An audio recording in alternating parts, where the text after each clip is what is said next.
Et bonjour à tous, merci à vous d'être là pour cette nouvelle vidéo. Aujourd'hui je vous fais un bilan lecture manga, ça fait un moment que je vous en ai pas présenté, j'en ai lu quelques-uns donc j'avais quand même envie de vous en parler.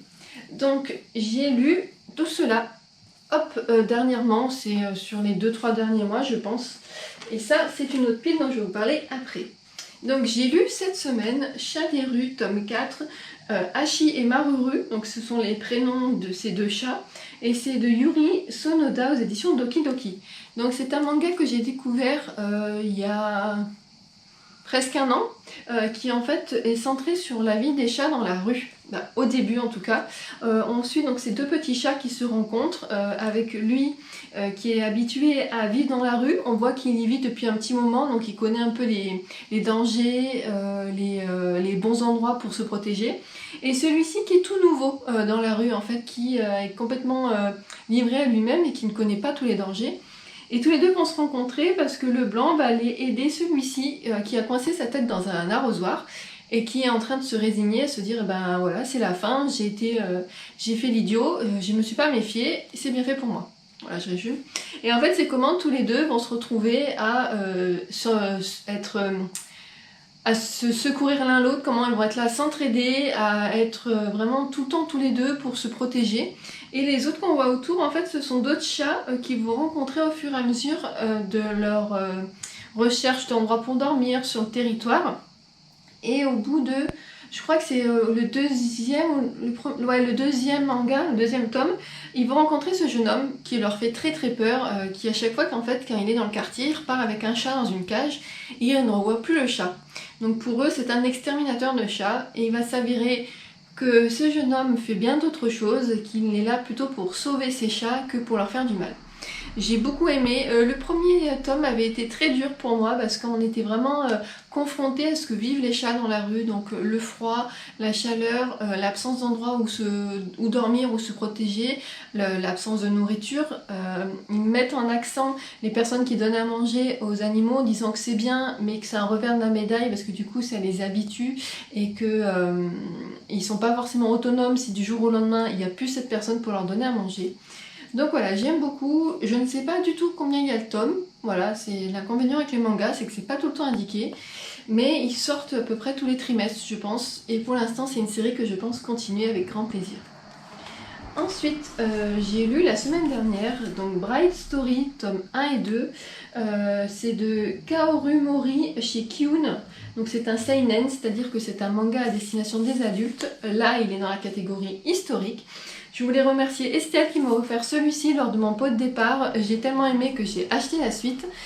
Qui d'ailleurs, ces deux-là sont à l'heure actuelle, font partie d'une opération qu'a fait Kiun. Ils sont à 3 € chacun. Donc c'est limité aux 2 premiers tomes. Mais voilà, ça peut être super pour découvrir ces mangas qui en plus sont vraiment extrêmement qualitatifs. Je trouve que Kiun, à chaque fois, la matière du papier est très bien et c'est toujours très intéressant. Donc dans ces deux-là, on va suivre donc, cette jeune femme qui vient d'arriver dans un nouveau clan en Mongolie. Elle s'est mariée avec le jeune de la tribu, donc il a 14 ans. Non, il a 12 ans, elle en a 20, ou 14-20, je sais plus, je crois 14-20, elle a 6 ans de plus que lui. Et en fait, elle intègre cette nouvelle tribu, donc tes us et coutumes, donc tout ça se passe bien. Et à côté de ça, on suit aussi un ethnologue, donc un occidental. On n'a pas les couleurs dedans, mais moi je l'imagine vraiment blondiné avec ses petites lunettes, il a les petites lunettes et tout, qui est là en fait en tant qu'observateur, il est là pour apprendre de ses clans. Et le clan de la jeune femme va essayer de la récupérer pour la marier finalement à un autre clan par rapport à l'argent, pas à l'argent, mais à la richesse que ça peut ramener à son clan. J'ai beaucoup aimé. La suite du 2, on nous dit qu'en fait on continue de suivre l'ethnologue, donc on quitte cette tribu pour suivre une autre jeune mariée. Voilà, d'où le titre Bright Stories. Il me semble que c'est un manga qui a énormément de tomes, je sais plus combien il y en a, donc je pense que je les achèterai au compte-gouttes et que je les lirai petit à petit, mais pour l'instant c'est une série que j'ai vraiment envie de continuer. Là celui-ci, je l'ai acheté il y a un peu plus longtemps, ça doit faire 2-3 mois, donc j'ai lu Jimbocho Sisters de Kei Toon aux éditions Manjitsu. Donc c'est un tome 1. Là on va suivre 3 sœurs qui sont dans le quartier de Jimbocho, qui est le paradis des bouquinistes. En fait, je crois que c'était le grand-père qui avait la bouquinerie, est décédé et elles ont décidé de le reprendre pour s'en occuper. Donc celle qui s'en occupe, c'est elle. Elle va encore à l'école et elle travaille dans la ville un peu plus loin pour amener un peu d'argent parce que la bouquinerie n'est pas encore rentable. Et c'est comment elle, passionnée de livres, elle cherche un peu des livres anciens pour enrichir la bouquinerie pour que ça soit beaucoup plus attractif. Et elle va rencontrer un voisin, donc lui, un peu étrange, parce qu'il est un peu déjanté. Et en fait, très vite, on va se rendre compte que ce garçon n'a pas fait sa connaissance par hasard. On ne sait pas pourquoi, mais on sent qu'il suit les directives d'une personne qui lui dit de se rapprocher de ces jeunes filles. Donc voilà, pour l'instant, il n'y a que le tome 1 qui est sorti. Je vous dis ça, mais j'ai même pas vérifié, mais il me semble qu'il n'y a que le tome 1. Je ne sais pas non plus combien il y a de tomes. Voilà, on verra bien. Mais ce que j'ai bien aimé, c'est que c'est un manga qui parle des livres et d'un magasin de livres, d'une bouquinerie. Le dernier manga, c'est une série donc, qui est complète en 4 volumes. Il s'agit de Si je suis la vilaine, autant mater le boss final de Anko Yuzu, Saraza Nagase et Mei Murasaki aux éditions Méane. C'est un manga que j'ai acheté à la librairie de Cap 3000 à Saint-Laurent-du-Var. J'avais commencé par les 2 premiers. En fait, l'histoire m'a fait penser au webtoon Seule la mort attend la vilaine, où en fait on suit une jeune femme qui va se réincarner dans un... Il me semble que c'est dans un jeu vidéo. Ah non, c'est une jeune femme issue d'une famille de ducs qui retrouve les souvenirs de sa vie antérieure suite au choc de la rupture de ses fiançailles avec le prince héritier. Et en fait, elle se rappelle que elle, quoi qu'il lui arrive, à la fin c'est elle qui meurt. Elle est toujours une victime collatérale, elle est la méchante de l'histoire et c'est la victime collatérale. Et elle, en fait, à partir du moment où elle se fait quitter de manière assez humiliante par le prince, elle se dit, quitte à être la vilaine, autant que j'aille directement combattre le boss final, qui est censé être la personne qui la tue. Et en fait, le boss final, c'est le roi démon, donc c'est lui qui, s'il se transforme en démon, je crois que c'est un dragon, il me semble de toute façon qu'on l'a... Voilà, ici. S'il se transforme, c'est cuit. Voilà, c'est vraiment la fin des haricots. Et donc elle va faire en sorte qu'il tombe amoureux d'elle. Donc elle va le voir direct, elle lui dit épousez-moi. Donc il lui dit ouais mais ça marche pas comme ça en fait. Donc elle va tout faire pour qu'il tombe amoureux d'elle. Elle va aussi tomber amoureux de lui. Et à côté de ça il y a des histoires de complot, il y a des histoires de trafic de démons parce qu'il y a des démons aussi. Et franchement j'ai beaucoup aimé. Quand j'ai fini ces deux-là, j'ai foncé en librairie acheter les deux suivants. C'est un manga dont j'avais absolument pas du tout entendu parler. Je sais même pas quand c'est sorti. Mais quand j'ai vu qu'en plus c'était une série qui se terminait en 4 tomes, je vous dis 4 tomes mais clairement celui-ci n'est pas indispensable, c'est des petites histoires où on retrouve un peu l'univers de cela, mais dans les faits la trilogie en elle-même est largement suffisante parce que le 3e tome apporte une fin. Donc voilà, j'ai beaucoup aimé cela. Et la pile qui me reste juste ici, ce sont les derniers mangas qui me restent à lire dans ma pile à lire.